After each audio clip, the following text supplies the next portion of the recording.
పచ్చిమిర్చి ఉల్లిగడ్డ గోలినాయి, అల్లం వెల్లిగడ్డ పేస్ట్ కూడా గోలింది మంచిగా.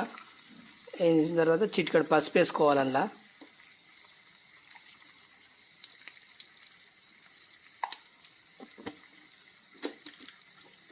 పసుపు వేసుకున్న తర్వాత కోసుకున్న వంకాయలు వేసుకోవాలి. అందులో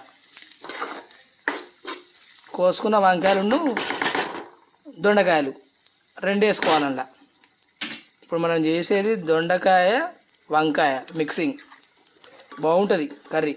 ఇట్లా ట్రై చేసి చూడండి మీరు కూడా.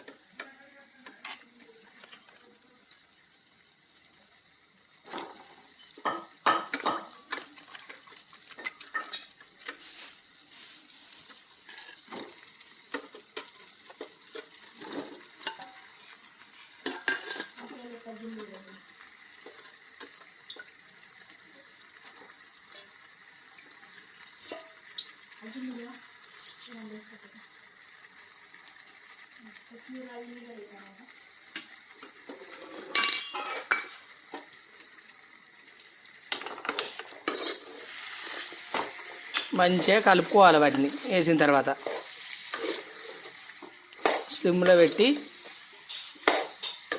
మంచిగా కలుపుకోవాలి.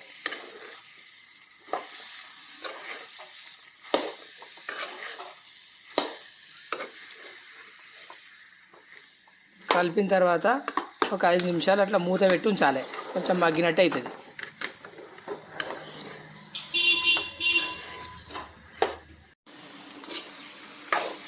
మూత తీసిన తర్వాత చిటికెడు కొంచెం వాటికి సరిపడేంత కొంచెం ఉప్పు వేసుకోవాలి. ఉప్పు వేసుకున్న తర్వాత మళ్ళీ మంచిగా కలుపుకొని మళ్ళీ మూత పెట్టుకోవాలి. స్లిమ్లో పెట్టాలి ఇప్పుడు ఈసారి.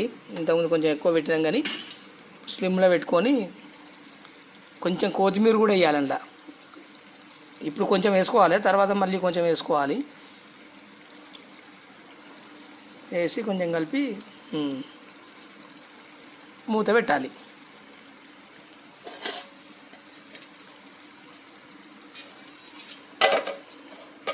స్లిమ్లో ఒక 10 నిమిషాలు ఉంచాలి.